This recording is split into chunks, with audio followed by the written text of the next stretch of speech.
So on the Zoom, should we mute our videos? Should we turn off the videos, or?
So I will unmute you now. Yes.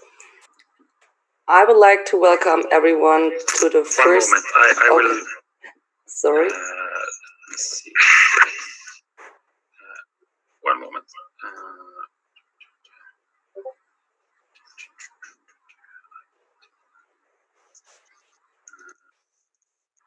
Okay, so in 10 seconds, we go live. Okay.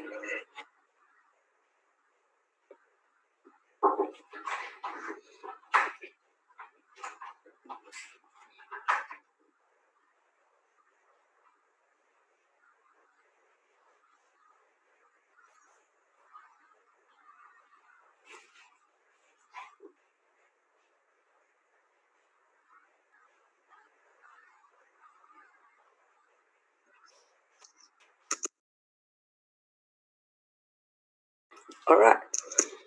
Hi, I would like to welcome everyone to the first VISGAP workshop, which is about the gap between visualization research and visualization software. And I want to shortly introduce all of the organizers, which is myself, Michael Krone, Guido Reiner, and Thomas Bischkau. I would like to speak a bit about the motivation, why we set up that workshop. Visualization is a majoring field. And we start investing some effort into introspection and methodologies. So there are more and more papers coming up that are about how to maintain visualization, how to really put visualization into given workflows, into different frameworks. And if you are a new PhD student in that field, at a certain point, you have to start coding and engineering. And then you're standing there and asking yourself, like, how do I start? What will I use? How will this go? And in order to write a visualization paper, which is at the end of the day what people are probably see from your work, it's like this iceberg. You have this visualization paper, and down there in the water, there are so many things that you have to take care of. Like, how do you document your work? Like, how do you maintain your user experience? What do you do with the code? There are so many things that you can take care of or that you should take care of, but in many cases, people don't, because at the end of the day, visualization paper is everything that counts. That we thought, like, how can we tackle that problem? And we did some, we already started putting up some events on this topic because it seemed to be a very broad problem for many researchers. And there's the Shonen meeting number 145, which was called the Moving Target of Visualization Software for an Ever More Complex World. And we also had an application spotlight, visualization software development for researchers and end users at Last VIS. And both of those events showed that there's like a big need on that topic and a big need on taking care of that topic. So this is how we came up with this workshop. So if you start a new project, then you feel like, okay, where to start? what system do you build upon? I mean, those are like super simple questions. For example, what software system are you using? Like, is it Windows? Will it be what will it be in the end? Which languages and ecosystem to choose? Like, often there are different options that you can use. Are you gonna develop a prototype, or are you aiming for sustainable software? And then there comes like the problem into play, where if you really want to do sustainable software, this is so much more than just putting a prototype somewhere. I mean, like, most of the papers, the software or the code that is behind the paper is not doing more than putting out the images for the paper. And if you go for the point that you really want to say, I want to have sustainable software in the end, then there is so much more things that you have to do, that you have to take care. And we are actually all not software developers. How do you handle large data or data in general? Like, how do you make sure people can put in their data into your software? And all those leads to the gap between research, prototype, and real-world applications. So if you have a nice visualization technique, it doesn't mean in the end that this is going to be a software that can be run right away. And all those choices influence the scientific outcome and also the time for publication. Let's say you're trying to really do a software that can be used by anyone, then you will take much, much longer than instead of just putting a prototype. And software development is often not rewarded sufficiently in our community. I mean, we're rewarded for making papers, for putting scientific contributions, teaching, or for doing services as reviews. But no one really appreciates software development in our community. So this is how we came up with the workshop, and I would like also to say some words about the structure of this workshop. We have a wonderful keynote and a capstone. Keynote is going to be given by Julian Tierney. He's with Sorbonne University, and the capstone is going to be given by Sebastian Krottel from Faro Scanner Production. We have 10 nice papers, 2 short papers and 8 full papers, and we have a joint discussion at the end of each session. And if you want to put questions during those sessions, which we really appreciate, because we're planning to have this as a lively workshop discussing how our community should change or could change in order to make software a bit more maintainable, just write those questions into the VISGAP channel in Discord or on the YouTube channel. And if we put a link there, it's going to be in some sessions that we're going to put channels in the VISGAP session of the Discord. Then you can also join the Zoom channel. Okay, so before we're going to hand further to Julian, I'm going to introduce I'm going to introduce him. I actually chose this picture of Julia because in the back there are those icebergs, and we've been really happy about that picture because it seems that Julia already figured out the problem there. Julia had made his PhD in 2008 in Lille. Right now he's with the Sorbonne University since 2010, and he's one of the main developer for the TTK library, which is the Topology Toolkit library. And the really interesting thing, or why we decided on inviting Julia for this talk, is he seems to be able to write very cool scientific papers and also maintain a library that is broadly used in our community. So we hope that his talk can enlighten us a bit on how to merge, or on how to get writing papers and developing software together. So Julian, I'm looking forward to your talk.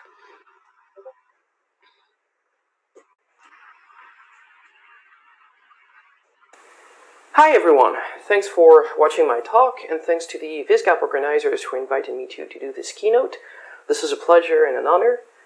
My name is Julian Tierney. I'm a research scientist for the French Center for Scientific Research, and I'm affiliated with Sorbonne University. My field of research is topological methods for data analysis and visualization. In that context, I founded the open source library TTK for Topology Toolkit, for which I'm the lead developer. And today, I'm going to tell you the story of how this project emerged and evolved, and what lessons we can learn as a community to make our research more usable in concrete tools. So before we get started with the history behind the project, I'll first give you a very quick intuition about the science behind TTK. such that you have a better understanding of the context of the library. So TTK is a library for topological data analysis. It's a class of techniques to analyze data generically. And here the typical data we refer to is anything that lives on a mesh or on objects that can be meshed. And this is why these tools are fairly generic.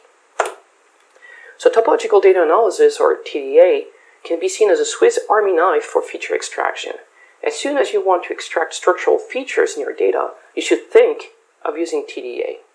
And the reasons for its success are its robustness, it's based on combinatorial algorithms only, and also its multi-scale nature, which nicely deals with noise. So without loss of generality, we'll consider that the data is given on a mesh as a scalar function. And on the right, here, you have a dummy example that I will use for the next few slides, which is a volumetric model of a hand. And the data that we'll consider is simply the elevation of each point, which is the scalar field here that is represented with the color map from blue to green. So more specifically, we expect the mesh to be a simplicial complex. It's basically made of vertices, edges, triangles, and tetrahedra in this example. And here, the input data is provided on the vertices, and it's linearly interpolated on the other simplices. So we model in TTK every geometric domain as a simplicial complex, because this is a very generic representation. Any surface or volume mesh can be easily turned into a simplicial complex, and the same holds for pixel or voxel images, and also for some extent for point cloud data. Okay.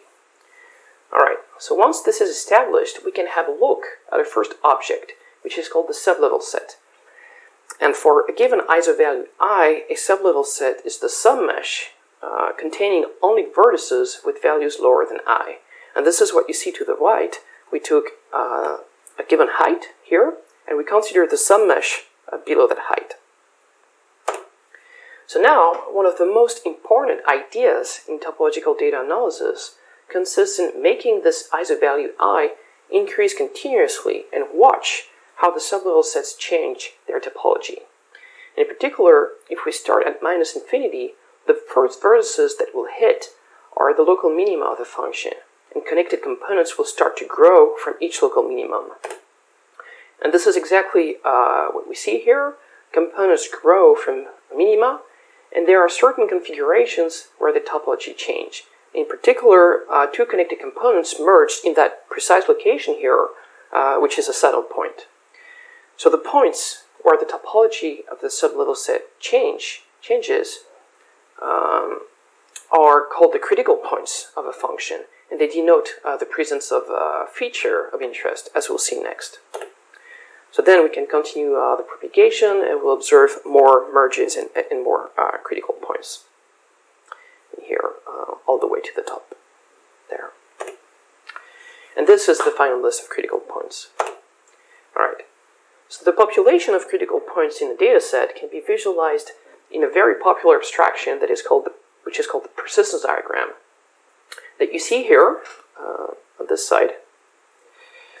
And this diagram pairs critical points together according to the features that they create and destroy in the sublevel set. In our example, each minimum creates a connected component, and it is paired with a saddle that destroys it. So this diagram plots each pair with a point in 2D, right here, such that the coordinates correspond to the minimum value on the x-axis and the saddle value on the y-axis. So the height of the bar represents the lifetime of the connected component. For the pinky fingers, for instance, here, it created a component at this level, and it destroyed it at this one, right here. And here, the component persisted in the data for that long, for that range. So the height of the bar is a measure of importance, which is called topological persistence. And it plays a crucial role in TDA because it helps distinguish noise from features.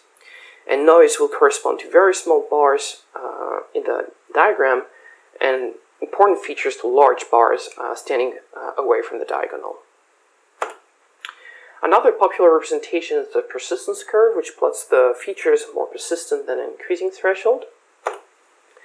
And in visualization, other constructions have been considered to further refine the analysis provided by the persistence diagram, like the RIP graph. And to define it, we need to take a level set for a given ISO value here, and say that each connected component belongs to an equivalence class, a cluster somehow.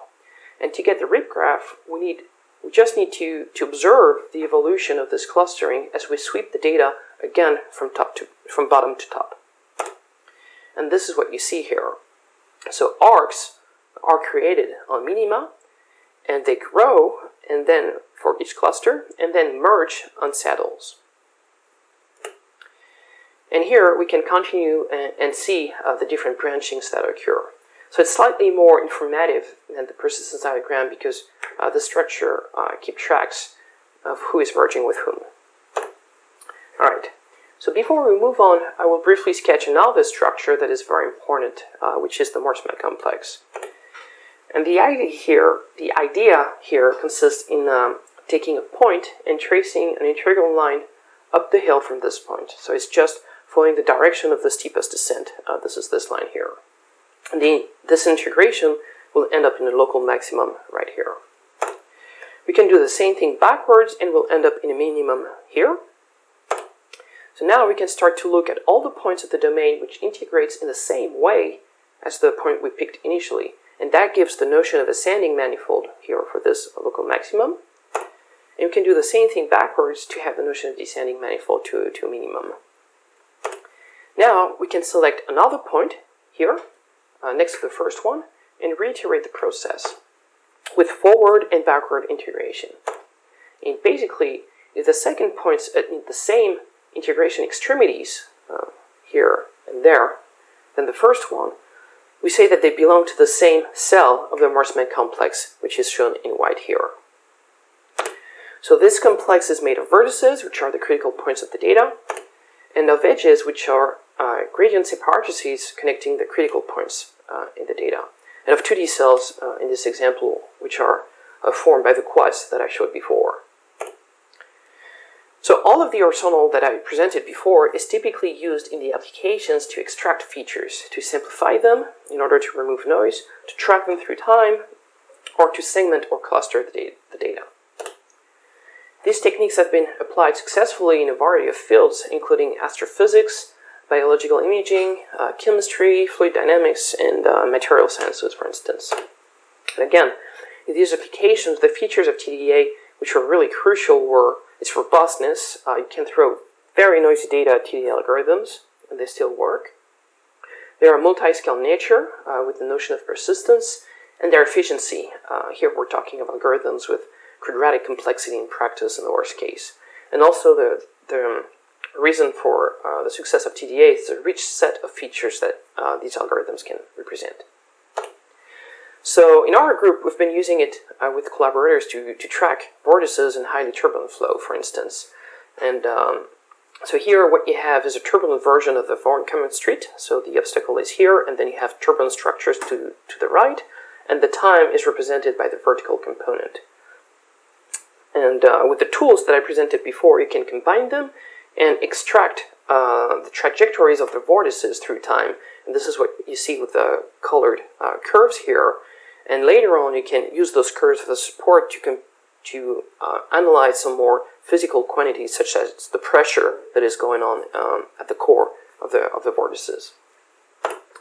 We also use these tools in collaborations with chemists. And what you see here is the Morse-Mel complex computed on a molecular data set. So in blue and green, you have the hypotheses of the Morse-Mel complex, and the isosurface in gray represent the two molecules which interact with each other in this example. And here the Morse-Mel complex nicely captures the atoms with the blue spheres here, and also the covalent interactions between the atoms. Those are the links that you see here. But the most interesting part for the chemist are the non-covalent interactions, such as these hydrogen bonds that you see here, here, and there, and which play a critical role in the bounding of the two molecules. Recently, TDA has also been very popular to process abstract non-geometric data, such as a table like this one, where actually each line can be interpreted as a point, and each column as a coordinate in a space. And then this table provides you with a point cloud, sampling an abstract space for which you would like to understand the topology. And all the tools that I introduced before can help for that. So in particular, in this example, since there's only 2 columns, we can readily represent the point cloud in 2D, and this is what it looks like. And from there, we can compute a density estimate based on Gaussian kernels. That gives you this field that you see to the right, which describes for each point the probability to be on the original space that was sampled. But in the end, this density estimate is nothing but a scalar field, which can be processed with all the arsenal of techniques that I presented before. And this is why I was saying earlier that point cloud data can also be processed by these tools. So we can compute, for instance, the persistence diagram for connected components and cycles. And what this diagram is telling us is that there's 3 very persistent connected components. Those are the green points here, which stand far away from the diagonal where you have noisy structures. And with the help of the Morse-Mac complex, we can actually identify in the original data to what those features correspond to. And here they correspond to the 3 main connected components that we can infer here in dark green, green, and light green. So in the end, what we've just done here is clustering, which is well known in data science. But clustering only involves connected components. And there are many more topological features people can look at. For instance, we can look at the independent cycles in the data. And here, again, the diagram tells us that there's 2 important cycles with the blue points, which are far away from the diagonal. And with the help of the Morse-Mac complex, we can also extract their generators, which are the curves that you see here in blue. So really, with TDA, you can reliably cluster arbitrary data and go beyond clustering to discover more advanced structures, such as cycles and periodic structures. Okay, so now that we covered the core notions behind TDA, we can move on with TTK. So TTK stands for the Topology Toolkit. You'll find the website of the project right here. And this is an open source library for topological data analysis and visualization. So all the features it contains can be accessed with command line programs or with the library itself if you're writing a program that would call it. And for this, we offer several APIs. We have one which is in plain C++, which is completely free of any dependency. And this API is useful for advanced usage. For instance, if you already have a complex system in which you want to integrate TTK without having to pull its dependencies. For us, it was really important for people to be able to access TTK without dependency because, as I'd say later, there's sometimes some resistance towards VTK, but I'll detail that after. So we provide 2 VTK-based APIs, which is really the recommended way to access TTK. And these are available in C++ or Python, and this is useful for developers.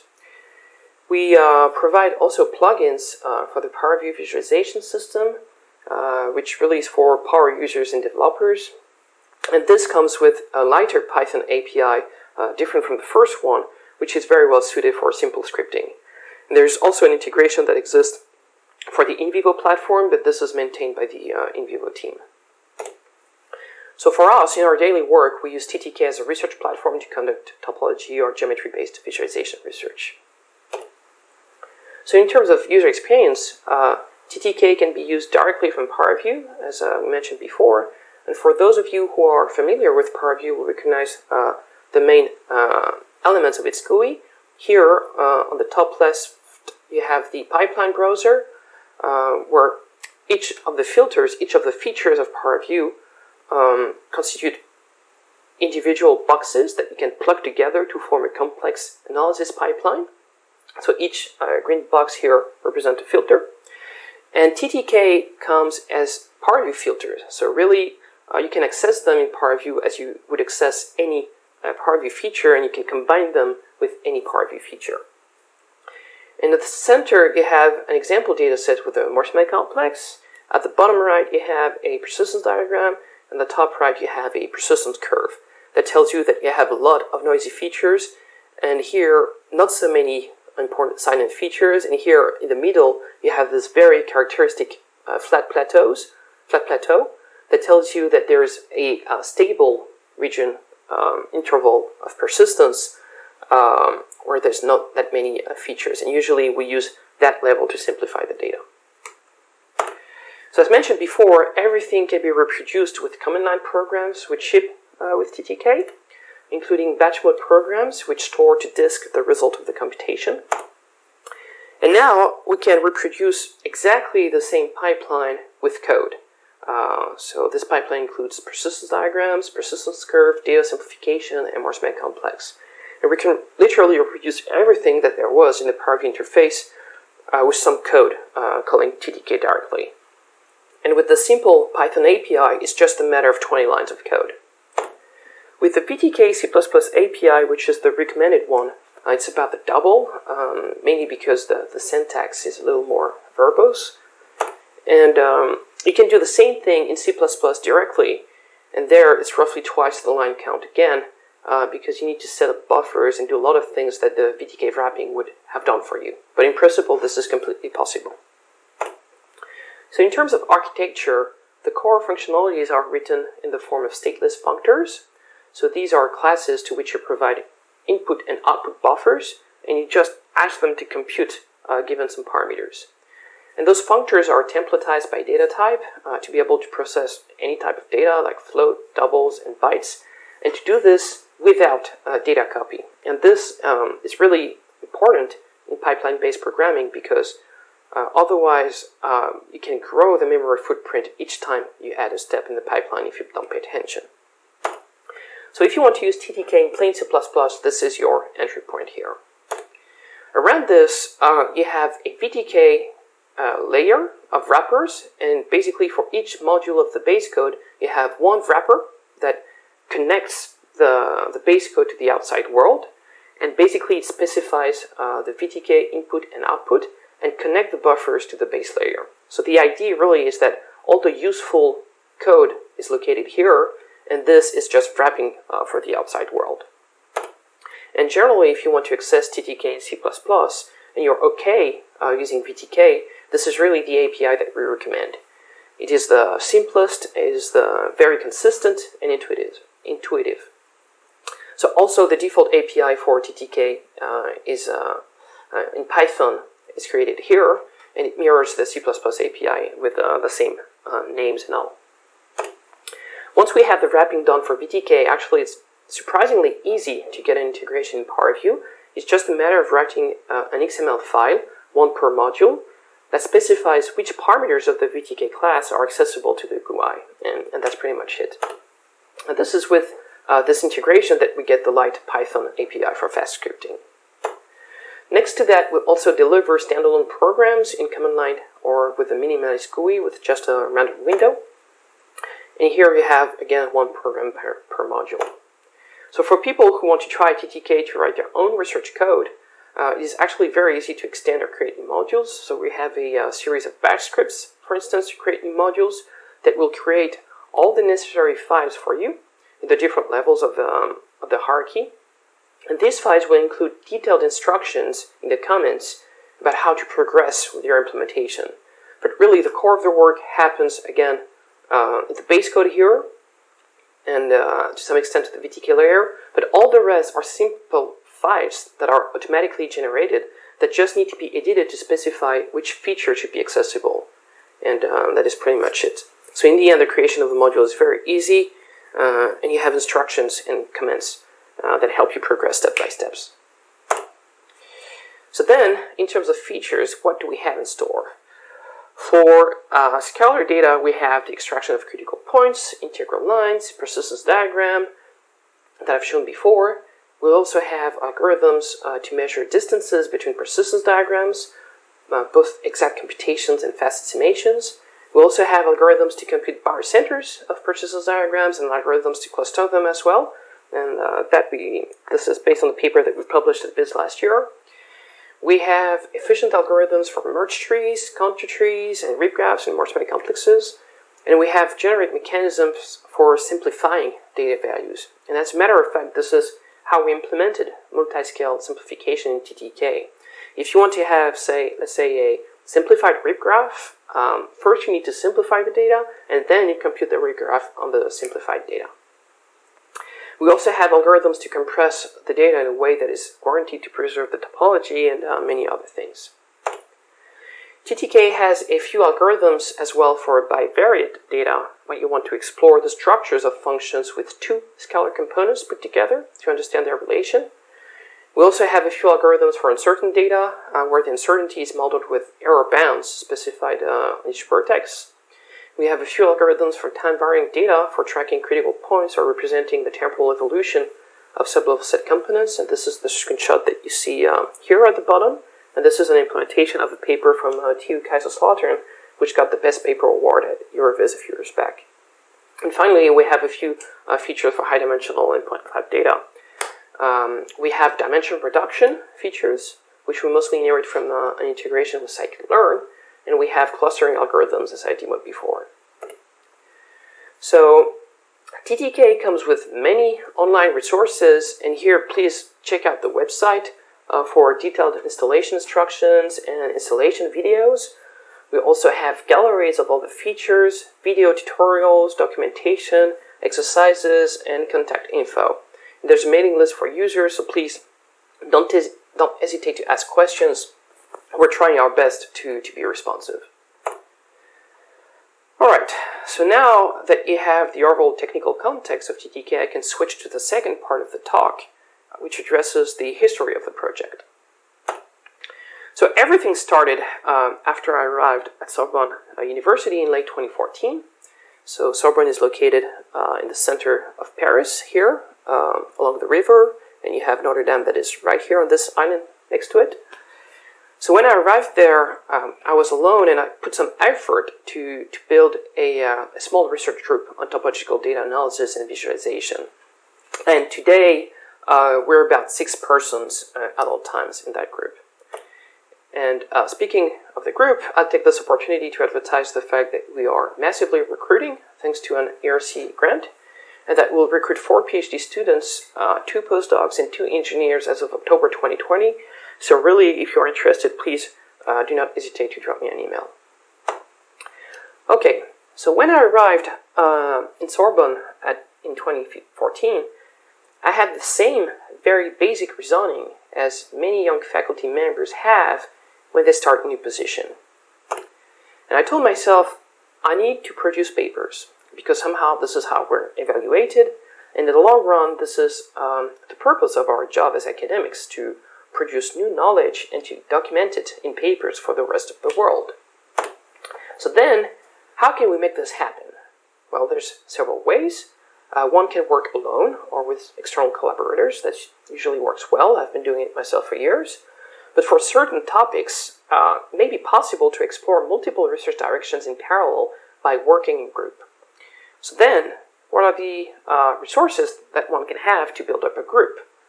And here there's students that you have in universities.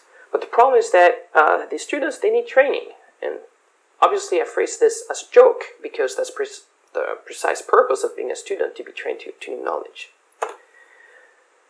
So then the key question becomes the following. How can we streamline the process of producing a paper with a team that is composed for the most part of students who are beginners to research? And I really put some thoughts and efforts into it. And the first things that I did were wiki pages on general topics in visualization, topology, and how to read and write papers. Then the other things that would make my students' life easier would be a sort of startup software package that would implement the very basic and generic things that are always needed one way or another when you are programming topology research. And this is really the starting point of TTK, this startup software package. So then the constraints were the following. The profile of the students we have access to here at Sorbonne is pretty much the same as you would find anywhere else, I guess. It is fairly easy to find students who have been trained to C++. However, it's much more difficult to find students who have been trained to interactive systems, user interfaces, rendering, or graphics. So very soon it became apparent that these aspects should be externalized somehow, that we should use third-party libraries for that. In the past, I was very happy with my own rendering system that I've been developed for years, and it had lots of cool features to insert live demos within the slides and all. But really, I spent a lot of energy maintaining and writing that code, and that was a piece of code which was not central to my research activity. So it was a huge gain of time to externalize these aspects with a third-party library. So in terms of development, the software package I was preparing, we need to support independent developments as well as team efforts, and that motivated the modular architecture that TTK now has. So in terms of software ecosystem, precisely to externalize these aspects that were not central to our activity, we considered a few things, but quickly we focused on the VTK PowerView ecosystem, mostly because it was open source and somehow a de facto standard in the applications. Because actually, when you talk to people in the applications in science and engineering, even if they're not power users of PowerView, at least they always have heard of it, if they're not already very at ease with it. So from the start, it was VTK and PowerView was a good position. So however, there's a few cons in using VTK, and this is where I spent the most time in the initial design of the library to work around those problems. So the first issue is that I feel there is still some resistance in academia for using VTK. I feel it is often perceived as heavy and inefficient, so I do not share this point of view myself, especially now that I know VTK much better than I used to. But I have the feeling that this opinion is still very present in the academic community. So we needed to find a way to benefit from VTK, but at the same time to be independent from it, if possible. And the second issue, which was not really an issue per se, but was the fact that VTK comes with mesh data structures which have been designed and optimized for genericity, and not necessarily for fast queries and simplicial meshes. And for topological analysis, this is really important, because at the end of the day, what topological algorithms really do at a low level is to perform constantly various forms of adjacency queries in simplicial complexes. So it is really important to have a fast data structure for that. So these are the two issues that we had to address somehow.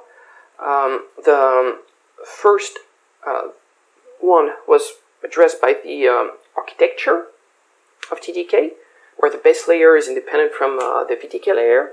And the second issue we addressed with a custom triangulation data structure that we specifically designed from scratch with topological queries in mind. And once these two issues were addressed, there were only advantages in interacting with VTK and PowerView. So first, like I said, VTK and PowerView are de facto standard in the applications. And second, it provides a rich I/O support.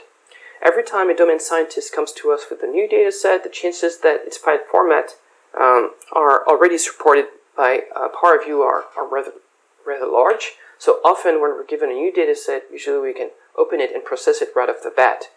And maybe the I/O support looks like a small thing, but if you are used to write your own software environment, you know that every time someone comes with new data, this means that the first thing you need to do is to write a converter. So here, this I/O support made us gain a lot of time. And third, PowerView and VTK now have excellent supports for the latest rendering backends, going from OpenGL to NVIDIA's Optics or Intel's Osprey. And again, if you write yourself your own software environment on top of OpenGL, for instance, there's a lot of effort that need to be put into it to maintain and to make it efficient. And here, all of that is available for free in PowerView. And then there's a few other extras, including the advanced user interface, which supports very advanced interactions and queries in datasets. For us, for instance, we use the PowerView interface a lot for visual debugging, because it's really easy to access interactively low-level information in the object that we are analyzing. And there's also Python support that comes nearly for free once you are compatible with the VTK API. And last but not the least, there is an immediate compatibility with Cinema and Catalyst to run analysis pipeline in situ directly from a simulation code. And this is something very useful that we've been leveraging already in several projects involving numerical simulations in an HPC setup. So to summarize, to be independent from VTK, we had this base layer that I mentioned several times before, and the VTK layer that just wraps around it. And here, there is one last technical subtlety that is interesting here, which is the fact that it can still pass data from VTK to the base layer without data copy. And in fact, VTK provides sorts of backdoor pointers to the internal buffers of their classes. And these buffers are stored in primitive types like floats or doubles. And this means that we can pass a pointer from the internal VTK buffer directly to the base layer, such that the base layer modifies the content of the buffer without even knowing that it came from VTK in the first place. And this is how we can make the two layers work together without data copy and with one being completely ignorant of the other. And for the rest of the architecture, like I mentioned before, files are generated automatically and developers just need to slightly adjust them based on the parameters they want to expose.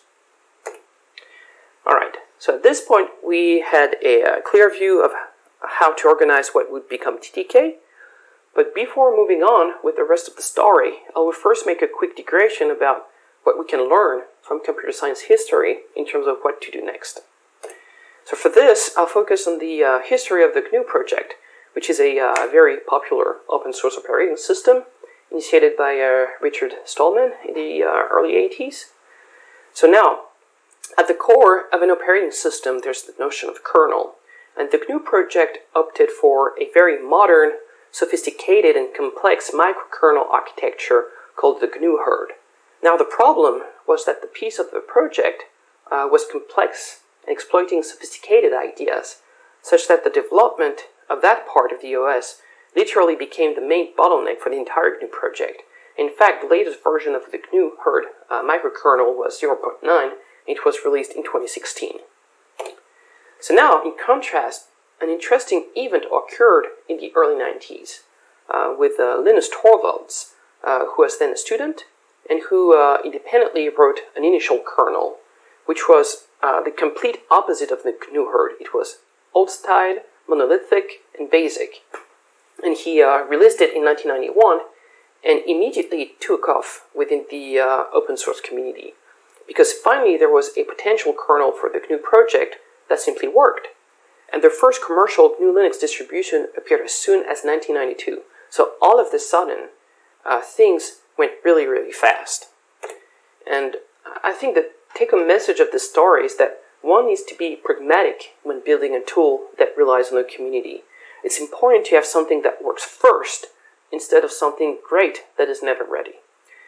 And because in this example, maybe the first Linux kernel was not so great, but at least it was working, and that was a ground a community could build around and improve. And that, I think, is a very important lesson. So with that story in mind, we can come back to TTK. So in early 2015, the architecture was ready, the triangulation was also ready, and a few basic modules were implemented. So then, we've been using it internally for 2 years, and we published several papers with it, and after 2 years, we reached a level of substantial amount of features with critical points, simplifications, country trees, more span complexes, and so on and so forth. So now that we had the critical mass of features, that we had something that worked, maybe it had the potential to interest others. And here is the analogy with the GNU herd in the sense that now that we had something that worked, we could throw it to the world and see if the community would catch it up.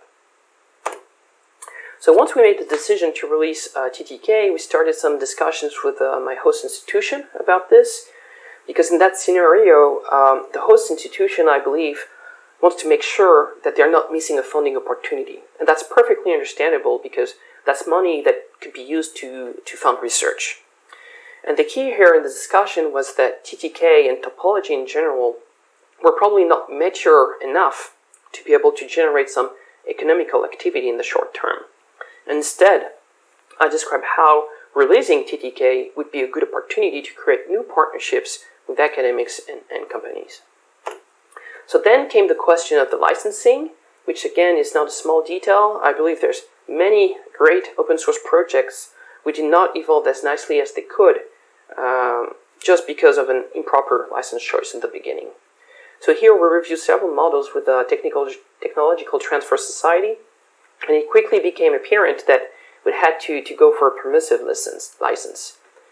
First, because some partner companies asked for it, and second, because it was the only practical way to open the development to others. So for that, we went for a PSD license. So now we can continue with the public part of the story. So we got the release ready with the GitHub repository, the website, and the annonces on several mailing lists. And there were many behind-the-scene scientific contributions in TTK, including a new algorithm for discrete gradient computation, which was crucial to make different topological objects talk to each other, the triangulation, the architecture, and so on. So all of this we documented into a system paper, which we submitted to IEEE VIS 2017. And literally the next day after the submission, we released TTK. So once the software is out, it is important to make sure that people who could be interested in it, can also know about it. And this phase that is usually called dissemination, well, I would rather call it evangelism, to cite here Hank Chives, who once told me that about the stage of in the life of the Visit project, that really it's somehow evangelism. And I have to say, there's a part of truth in that, in the sense that you need to be a believer. You need to go out there and present the project over and over again and communicate about it. And you have to believe in what you do, because it's very time-consuming and there is absolutely no short-term reward. So the critical aspects were really to build user and developer bases. So for that, we had regular announcements on the social media. You have a few examples here to the right. And every time we had a new tutorial, a new release, a new distribution, some new features, we communicated about it. So here it was really important to have this communication around TTK and to help people who wanted to use it or to contribute to it. And to further help people use it and develop it in it, we organized several events. So in particular, we organized some TTK tutorials at IEEE VIS in Berlin in 2018 and in Vancouver in 2019. And these were decently attended, I'd say.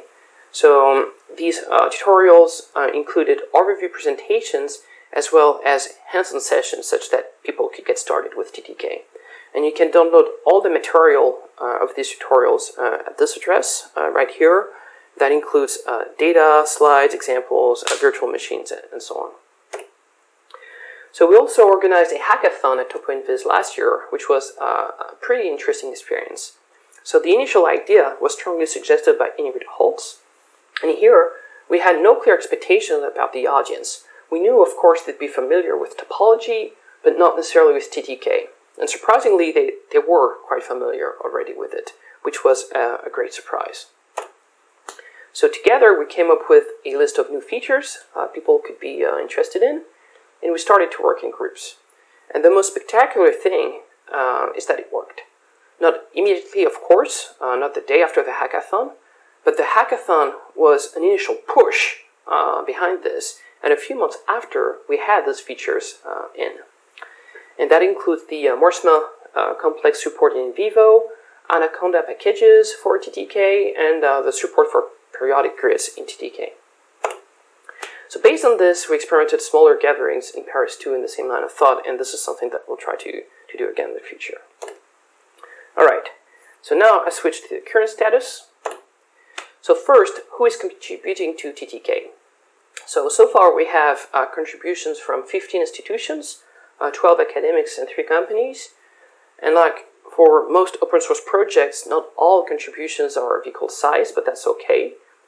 And here I believe the motivations for these groups of people to contribute was either because they were using TTK as their research platform and they wanted to contribute their own research, or they simply wanted to experiment with TTK and in the process they had to fix a few things on the way. This is how, for instance, we got the Windows port done for free, which was done by the company Shapeshift 3D for us. So now, who is using TTK? Well, that is much more difficult to evaluate. What we can see is the traffic on the website, the number of YouTube views for the videos, and the number of downloads of the Anaconda package. But those numbers are not necessarily meaningful, especially the number of downloads for Anaconda, which seem to evolve linearly with time for many projects, which indicate that there is a sort of probably containers out there in the cloud that automatically install all the packages available in Anaconda on a regular basis. So that biases those numbers a little bit. So maybe what is more interesting is the list of the most frequent visitors to the website, which includes a few companies with which we haven't had contacts yet. So that was a bit of a surprise. There's also a few companies who contacted us on the mailing list for support without really revealing their motivations or going further. So then there's a special case of academic usage that we can track a bit with the citation counts to the companion paper.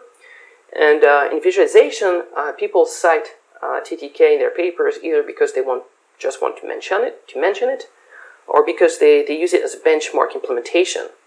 And also, sometimes they cite it because they implemented their paper in TTK.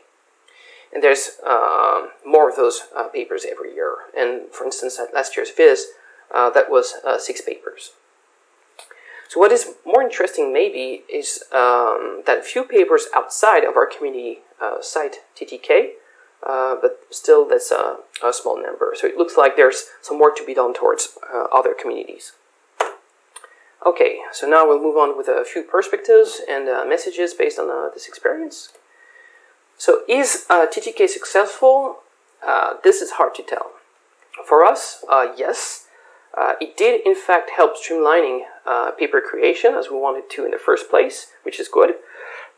Also, it helps a lot for our code. It's easier to capitalize on existing code, to distribute code, to maintain it and debug it. So basically, I have all the demos of the last 4 years of my research, which are integrated in TTK and which can be run on my laptop at any time, and this is very useful. So then, for the outside world, did we manage to build a community? Well, I'd like to believe so. We're totally not the only ones contributing code to TTK. So it's a sign that the community seems to work. But I really think we need to continue pushing in this direction. Is TTK sustainable? We believe so. People often refer to funding as a condition for sustainability, but I think funding is just a solution for the short term, because funding can come and go, and other things need to be considered. So we've been lucky so far to benefit from a privileged partnership with Kitware, which is the company behind VTK, which were very supportive right from the start of the project, well before its open source release. And they gave us advice, and now they contribute to TTK. So what I believe is probably the most important for sustainability is the capacity to gather a community around the project. And I really think this is how a project survives.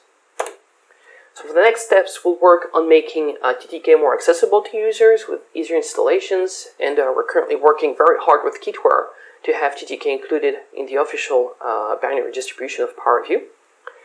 In terms of pure technical content, well, we'll see where our research goes as a community, but that'd be nice to support high-dimensional data or vector or tensor data. And finally, we'll keep on working on growing the community because we believe TTK has the potential to interest a large public who does not know about it yet. So speaking of which, I take this opportunity to invite you guys to contribute. Everybody can help, and we welcome everybody. For academic research, TTK is a good environment to distribute your research code. So if you have some code that you'd like to distribute and make available to others, let us know, and we'll be happy to help you port it to TTK if you want. And also, our first motivation to design TTK was to have an efficient research platform, and since other groups adopted it as well, that shows that it's easy to leverage and combine the features of TTK together. So please check it out. Even if you don't necessarily do topology, we have a lot of modules in there which are geometry-based visualization. All right, so to conclude, has TTK filled a gap? Probably. It's the first open source library for topology-based visualization, and people start to use it for benchmarks and research. We managed to build a community around it composed of academics and companies, so that's very encouraging. And here we have the feeling that we're still at the start, and there's a lot of potential users we haven't reached yet. So then I will also review a few lessons that we learned from this open source experience. And the first one being that flexibility and pragmatism are important. Also, the initial push, as well as is decisive to make the project exist. And then, as I said, you need to evangelize, yes, a project. You need to communicate around your project to make it alive and show that it is alive in order to make it survive. And last, a very important lesson is that the community has maybe more value than the code, because code can be rewritten. For instance, there's several key bits in TTK that I was really happy about when I wrote them initially, like the CMake architecture of the way the TTK objects travel down the VTK pipeline. But these two things, for instance, have been rewritten since by others and for the best. So no matter how good you are as a programmer, there's always a better programmer than you out there, and you want that guy to contribute to your project. So finally, I often hear from people that they need to clean up their code before contributing to TTK, and I really believe there's no need for that, so please just come as you are. And with this, I'd like to thank you for your attention, and I'd like to thank all the contributors to the TTK community, and I'll be happy to take questions.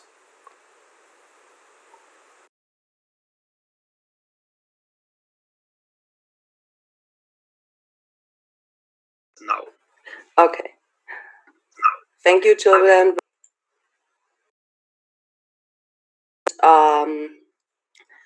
I would like to go through the questions that we found. Hold on.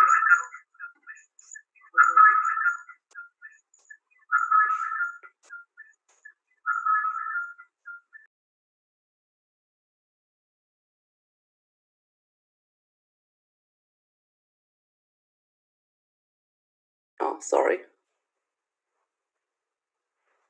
Okay. So now I've been thrown out of YouTube. Okay. Wait for a second.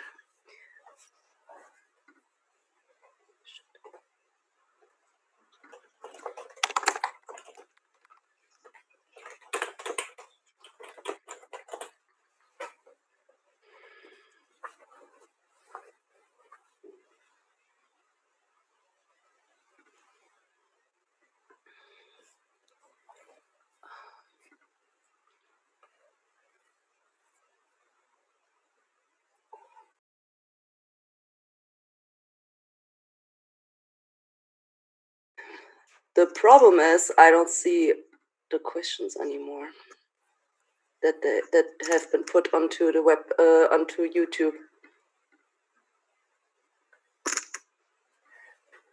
So Christina, can you hear me? Yes. I can see at least a couple questions. Do you want me to try to sure, that would be list? really helpful. Okay. Because they vanished for me, the questions. I don't know why. So there's a question from Martin. Asking about the fact that a few components may be time-consuming to implement. Yep. And how to keep up with that. And the question mentions the I/O structures and the rendering. But just to clarify, what I tried to do to explain at some point in the talk was that all those components that are not central to our research these are implemented in VTK and PARG. Hi, And here, this is one of the efforts that we did at the beginning, is really to identify what was really central to our research and just focus on that. And everything that was not central, we use third-party libraries, particularly VTK and PARG. So, and here, obviously, that helps leverage a bigger community that is working on those aspects.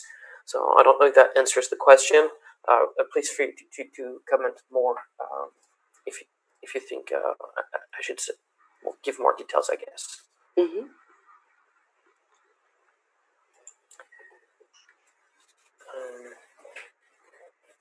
So I'm checking if I found or I was able to get back to the questions. I actually have also some questions. So how many people are like constantly developing for VTK? Like, let's say, is there anyone like solely paid for developing TTK things? So at the moment at Sorbonne, yes, we have a research engineer, Pierre Guillou, who's currently working on just on TTK, and he's related to TTK and to several research projects related to that. That includes, for instance, the VISGAP project. And then we have students who do their research in our group. Basically, all of research that they do is meant right from the start to be implemented in TTK. Even if it doesn't get published in the end, we implement it with this. Now, regarding the contributors, I mentioned at some point that there was like a few institutions, and the thing is that like most open source projects, you have some 100 contributors that just fix one little thing. That is pretty much it, and then you have more contributors, more significant contributors, really interested in making the project a thing. And here, really, you can actually see that on the GitHub page of the project. You have, I would say, a handful of 5 to 6 persons who are actively contributing to the library. So that's the scale of it right now. Mm-hmm. There's another question saying, what is the biggest contribution we received from your community?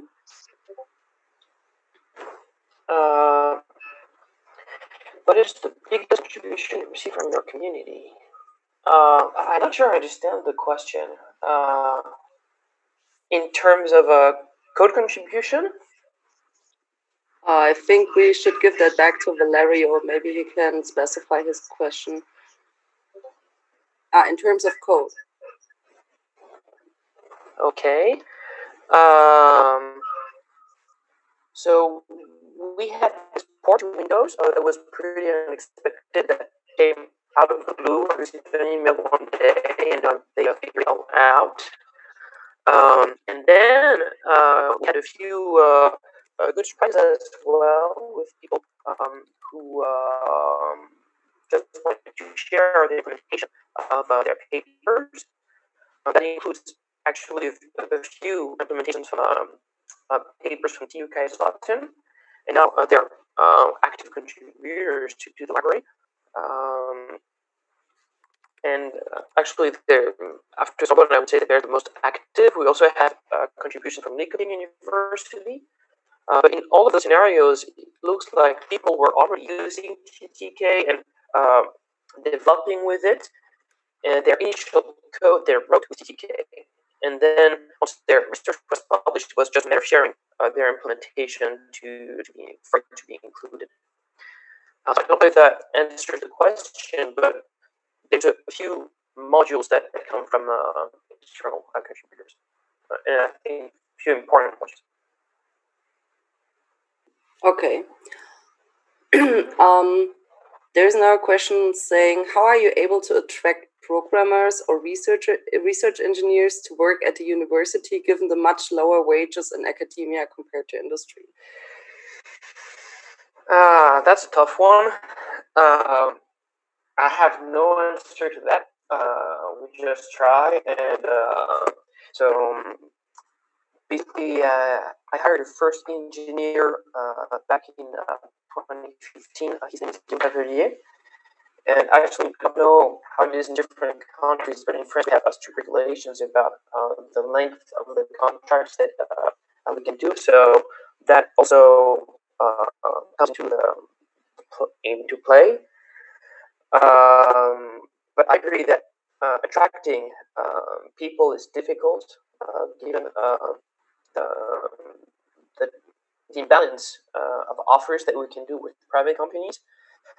But all the people, especially all the engineers who wanted to work at TTK, I think were initially interested by academia and to contribute somehow to academia. So I think this is a common factor among all the people who are hired to work on it.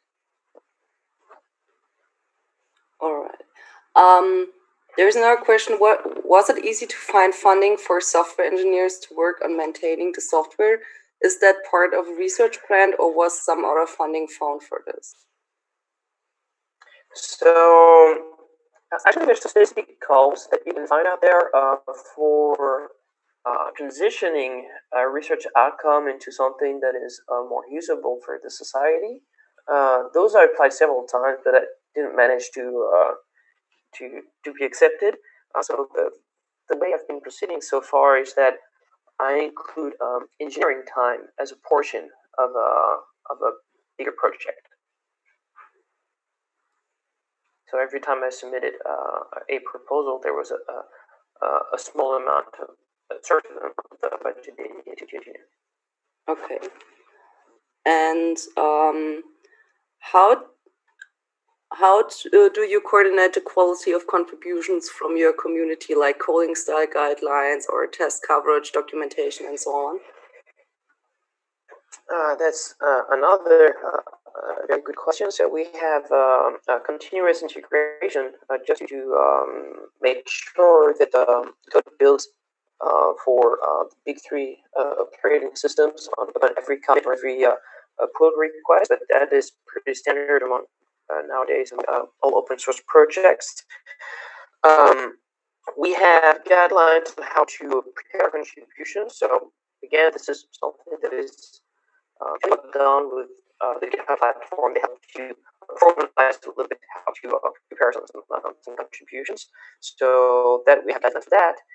And I think the key thing is that when people want to get started with a new module, we actually create for them all of the classes that are necessary, and it builds right off the bat, and you can run it. And we have actually plenty of comments into this link or hello world example, let's say, that explain people how to proceed from there. So really, we come up with this skeleton of code, and we explain people how to make that evolve into something bigger. And then there are some contributions who don't really fit as a module, but more as a piece of code in the core infrastructure. And well, that we try to ensure that they conform to the overall standards that we put in place for TTK. But this is one-to-one discussions at this point. And so far, the volume of external contributions is such that this is manageable. A single person to review the code and to make sure it conforms to the overall expectation that you would have with the rest of the code. All right. I'm gonna check if I find more questions. There's, by the way, a comment saying congrats to being able to create and maintain TTK. I think we all, like the entire community, appreciates the effort that you put in there. There's another question. You work both in Europe and in the US. Which have a different funding or academic model. Do you feel one of the two makes it easier to build successful projects like that? That's a good question from Valerio, I see.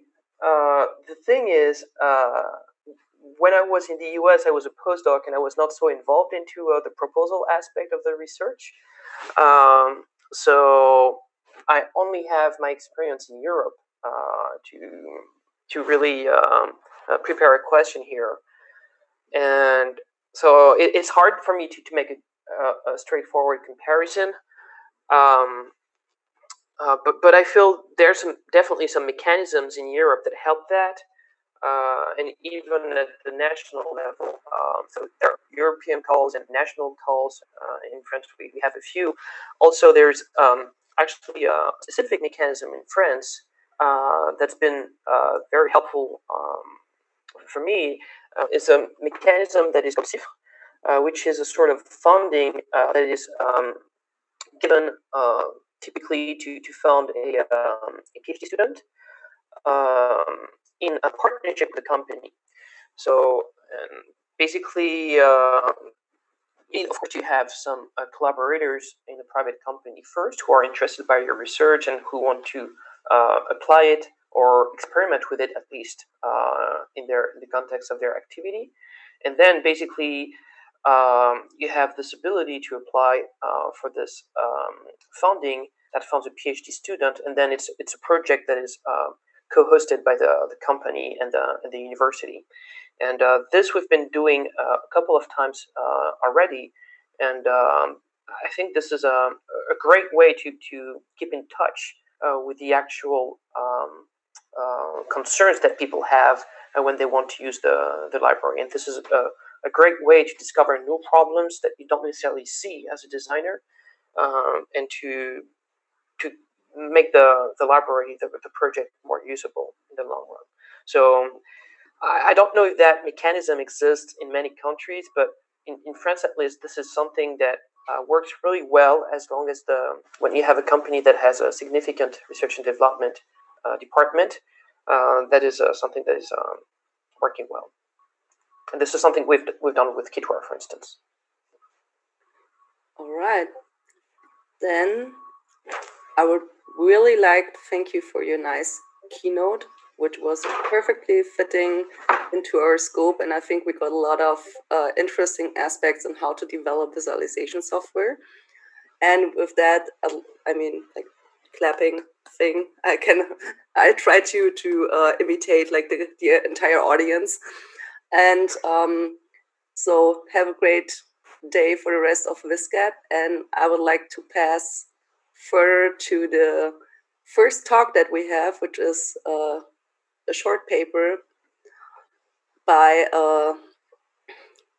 sorry, I have to check something, by Johanna Schmidt. And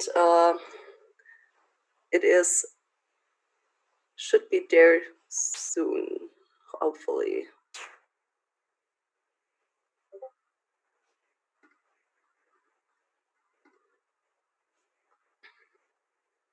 Hi, my name is Johanna Schmidt. I'm with the VIS Research Center in Vienna in Austria. We are working on application-oriented research in visualization, and today I will outline our ideas towards using visualization in notebook interfaces, which I developed together with my colleague Thomas Ortner. The landscape of data analytic workflows has drastically changed within the past years. This has led to many users in very diverse domains being confronted with new needs for data analytics. Due to the diversity of the user group, scripting languages like Python and R and MATLAB have become more popular than ever. With such a diverse user group at hand, it has become more and more obvious that data workers prefer narrative approaches for data analysis. Such literate programming tools have several advantages. They help the data workers to record their steps and decisions they made in a data analysis workflow. Typical literate programming tools are notebooks. Notebooks consist of smaller elements, typically called cells, which contain portions of code. The cells can be executed independently, but variables may be shared across them. All cells together describe the complete data analysis workflow and all steps that have been executed. In this way, literate programming sessions can be saved and restored so that users can recall the workflow at any time. We wanted to explore the differences when using standalone visual analytics tools and when using notebooks. For this, we selected a data analysis use case and then used two different tools. In our case, the standalone visual analytics system VISGAP, which was developed at the VIS, which you can see on the left side, and the Python Jupyter notebook, which you can see on the right side. As a use case, we have chosen the analysis of time series data. The analysis of time series data covers a lot of different aspects, like you need to understand the structure of the data, you need to find interesting patterns in the data, you might want to compare different time periods, and so on. In the paper, we discuss different steps of this workflow, but in this talk, I would like to concentrate on the task of pattern search. Pattern search means that you have an input or a search pattern, and you would like to find all occurrences of this pattern in the given time series.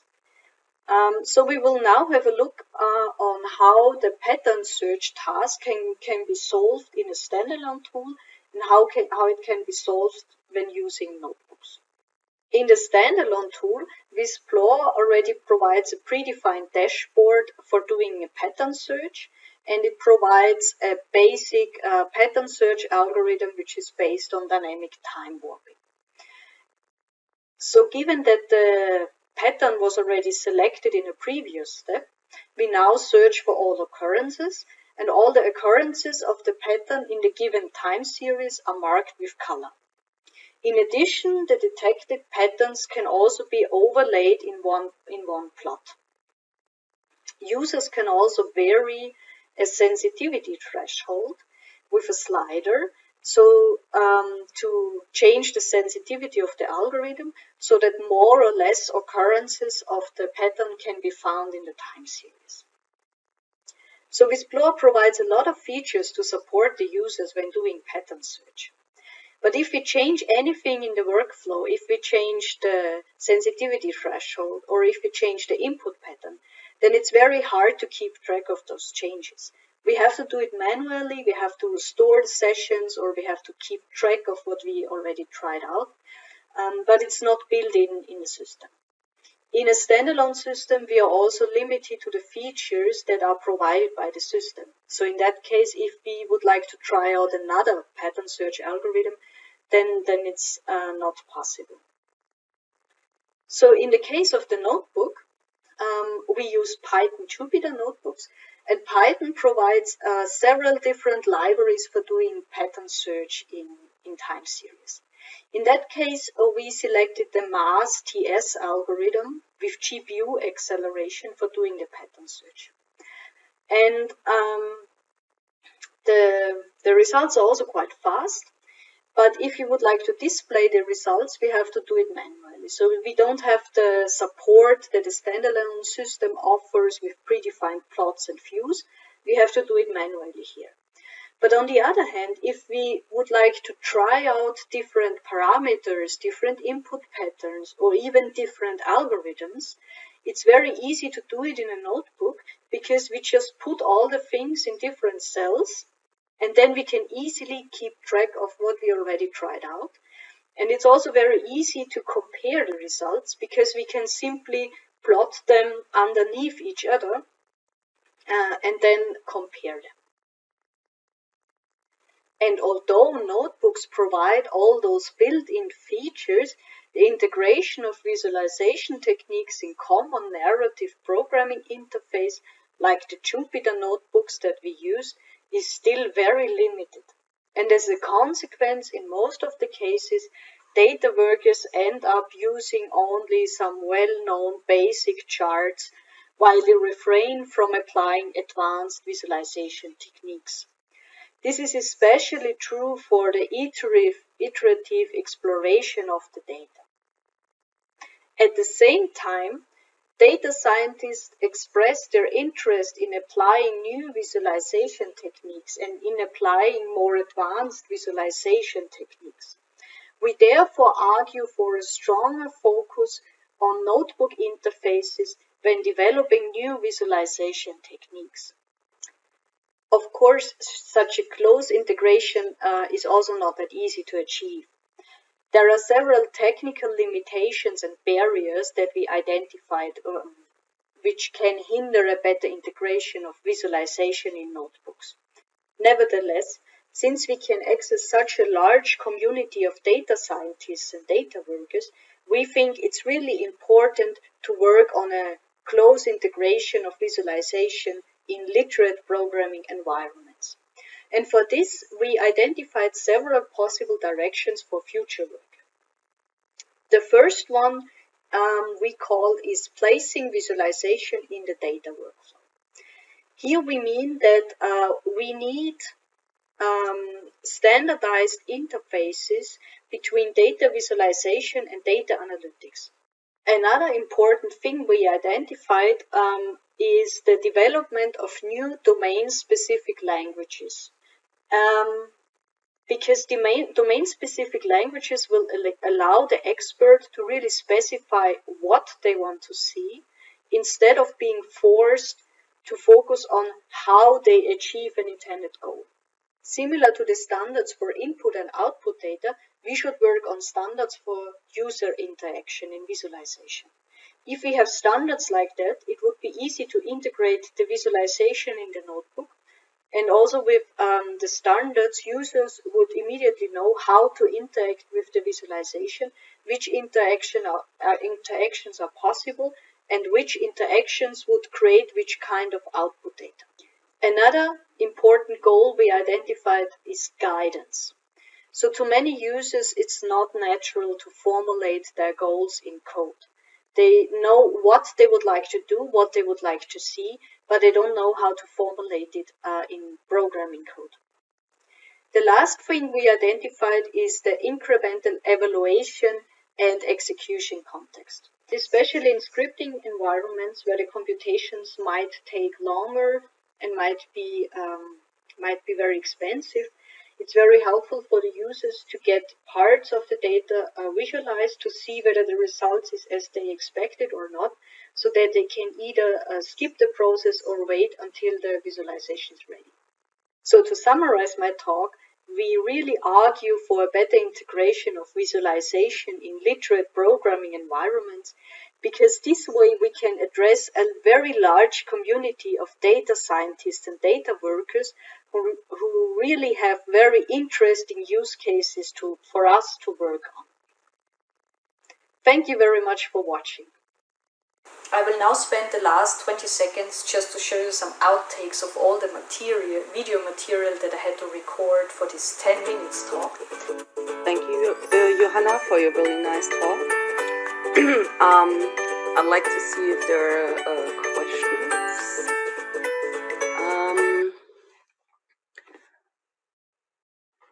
Wolfgang Eigner is asking, if I understood correctly, you are arguing for a better integration of visualization techniques to notebook interfaces. What about the other way around? For example, adding better provenance features to VIS tools. Yeah, I think both things are important. So I think having better provenance tools in visualization would enable us to integrate this provenance also in standalone tools. So I think that's definitely an important part of research. But I think also the integration of visualization in notebooks is of importance, because there is this large community of data scientists and data workers already using those notebooks. So I think there are two branches and they're equally important. Mm-hmm. I actually also have a question. I'm not sure if this is a shame or not, but I didn't use notebooks so much so far. Do you know how scalable they are? Like, let's say I would want to do, let's say there would be a possibility to volume render something. How far does this go? They are quite scalable if they run on in a desktop setting. So then they're quite scalable in terms of data.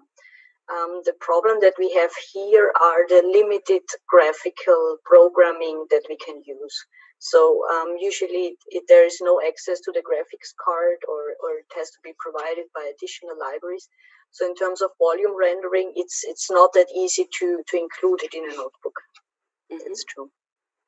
There is another question. How do you imagine evaluating visualizations on notebook interfaces?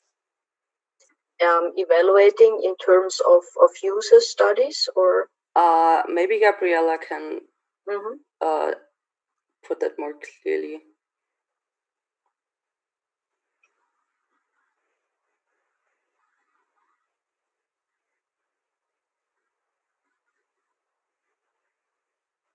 Performance and user experience. So I think for evaluating visualizations, notebooks are actually great, because you can pass them on to other people, and then they can run them on their own system and try out everything. And also for doing an evaluation, it would be possible to pass on the notebook to a very large community. So I think for evaluating, it's really great. For performance, of course, it depends on the local system where the notebook is run, and it also depends on which notebook system is used. All right. Is yours, Guido Reiner is asking, is your software available, and how easy is it to deploy? So the VisPlore software is currently going to be commercialized, so it's available, but we currently founding a spin-off at the VIS to make this software available. The other one is a Python Jupyter notebook, and that's open source, so that's available. Okay. Well, I'm gonna check if there are more questions in any channel. I don't see any further questions, so there comes some. I would also say, like Wolfgang Eigner is saying, I would also say that it depends very much on the intended user group. IMHO notebook interfaces have a much steeper learning curve for non-data scientists than standalone tools for beginners. So how do you answer that statement? Yeah, I think Wolfgang is right with that. Yet, so if I'm voting for notebooks or visualization in notebook style interfaces, then I'm really thinking about the user groups who are already used to use notebooks, and I think it would be worth supporting them and giving them better ability to work with visualization. But confront some people who are new to data science and new to visualization with a whole notebook environment is probably too much. So I agree. Yeah. Okay. All right. So if there are no further questions, I would like to thank you, Johanna. Thanks. And I would like to close the session. And I would also like to thank Julien again for his talk. And I hope I see you everyone in the second session, which will be in like half an hour. Thank you very much.